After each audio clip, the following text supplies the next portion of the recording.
Mason County Sheriff Casey Salisbury. Morning, sir. How you doing? Great. Good to see you back here. A lot of folks getting a lot of breaks last week as spring break was going on, so there was some opportunity for folks to get out and enjoy. And is there a usual uptick in crime during spring breaks, or is it down because folks are out of town? What's the trends? I find this interesting because I was enjoying somebody else's spring break. We were out of town, and I was down on the Oregon coast of all places and talked to some guys working down there, and their schools had been out the week before, and so the coast was full.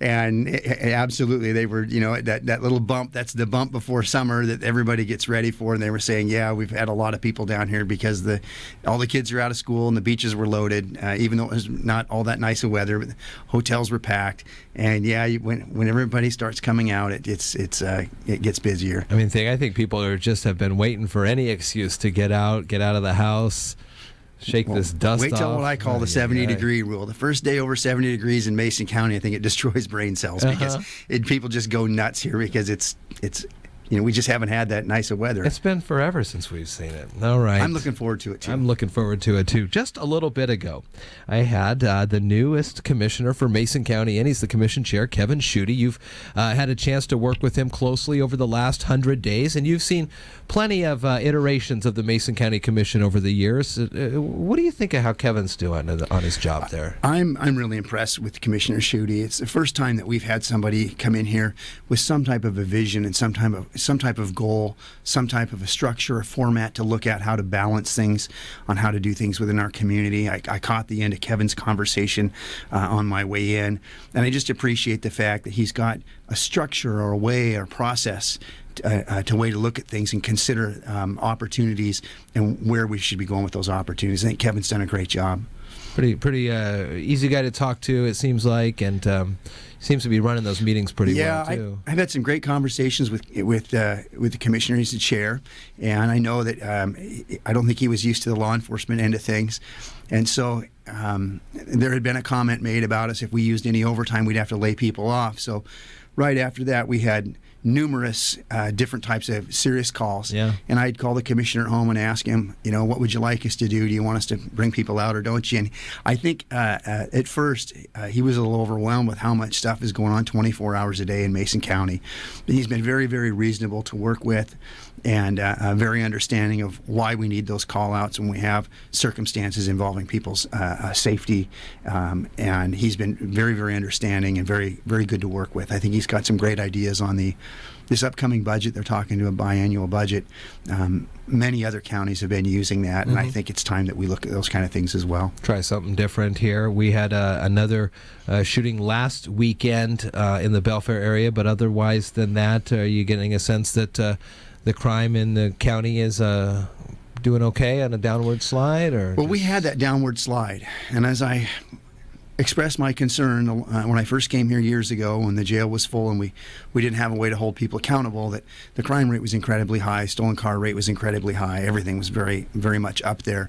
And we theorized that if we could put that North End office in and keep a group of people working in the North End, and if we could find a way to be able to hold people accountable, which we did by outsourcing in the jail, that we'd bring down the crime rate. And it certainly, the theory held true at least, and the crime rate really started to come down for us, and it's been real successful. Now with our jail being full and no more outsourcing, I've got my concerns. I mean, it's a pretty easily mathematical problem to figure out. It's very common all over the place. But if you can't hold people accountable, things start going the other way. And I'm hoping that we're going to be able to hold down that lid on crime. We've had a little bit of an uptake on some of these assaults recently with firearms and people pointing guns and things. That's a little unnerving. A little bit more on that. What do you think about? Talk to me about that. Well, Jeff, I know that I very much am a firearm person. But there's a level of responsibility that goes along with that. And with every right you have, there's also a responsibility. And if you're not responsible, we start to see people's rights go away. And this concerns me because I hear all the time that I've got my rights, but the problem is people have been, in some circumstances, a little quick to react without knowing all the facts and things. And people come out doing things that just probably aren't very safe sometimes. It's like brandishing firearms, like road rage incidents, or just thinking that they can take care of the situation themselves? Or? Oftentimes, yes. And if you look, we're very fortunate here. When you look north of us and some of the other counties and the bigger cities, it's almost every night there's something going on. It just concerns me that people get a little bit edgy with that, and that's the first way to solve a problem. And it really doesn't need always to be the first way to solve a problem. And so, as you know, in the last couple of months here, we've had a number of incidences involving folks in firearms. And it becomes, for us, every time something like that's involved, no matter what kind of a call we're going to, people are always wondering why we're so mindful of that, is because it's happening. And as I said before, we don't know when we go to somebody's home or approach a business or something. Everybody's in regular everyday street clothes or plain clothes, and we're in a uniform. Well, when we show up there, we don't know everybody in every business or every household, and so we've got to determine who the suspect is in on those kind of things. And when everybody's pointing guns, sometimes it makes it pretty tough for us.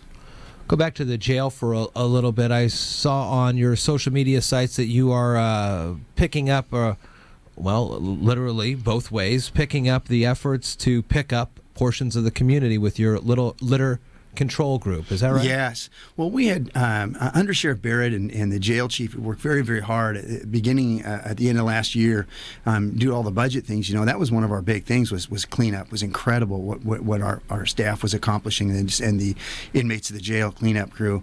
And then we had requested staffing to continue that process, and we're told yes, and then all of a sudden the money got yanked, and so we had this downtime when we couldn't hire anybody, have anybody in doing that, and so the litter built up quickly. We had days that we were picking up 1,000 pounds of garbage a day. Wow. And when we were hitting 5,000-10,000 pounds a week of garbage, and that litter cleanup, that's a lot of stuff out there that we're cleaning up. And I think it's really beneficial to the county to have that, to the citizens of our county to have that picked up, and to use that, be able to use the inmate labor. And most of the people that are out there, they want to be out there and doing that better than sitting inside, and they feel useful. It's really a win-win situation. And recently we're back at it again, and Chief Hansen has got a good crew organized to help out all the different places in the county. I think it's a tremendous program. Coming up towards the end of the month, you'll have your traditional monthly breakfast, and this time you're going to focus on the Special Olympics. Yes. We've been working with Special Olympics Washington. My guest speaker this month is Rex Caldwell. Rex is a retired police chief and a law enforcement for many, many years, instructor at the CJ Criminal Justice Training Commission, and also Mary Doe from Mary is one of the other persons from Special Olympics Washington. They're going to be speaking and showing a video on the Special Olympics torch run, and we're going to be hosting our local Special Olympians to have breakfast with law enforcement. Law enforcement is the largest supporter of Special Olympics in the world, and we're one of the only counties that's never participated, and so I'm thrilled. It was something I always wanted to do, and Chief Hansen said let's do it, and we got involved this year. We've been to all kinds of meetings. We'll be meeting with Kitsap County. We'll pick up the torch in the north end. I'll be picking that up from Gary Simpson at the north end, and we'll have a little ceremony takeoff, and we'll be moving the torch through Mason County, down through our reservation areas, and ending up. I think our final destination, we're going to end up on the Squaxin Island reservation at the end, and then we'll hand that off to another county. It's going to be great. Fun. We'll bring some more things in here for you on that. Yeah, please do. Mason County Sheriff Casey Salisbury, it's always nice talking with you, and I'll let you go. Have a good rest of your day. Thank you. Good to see you.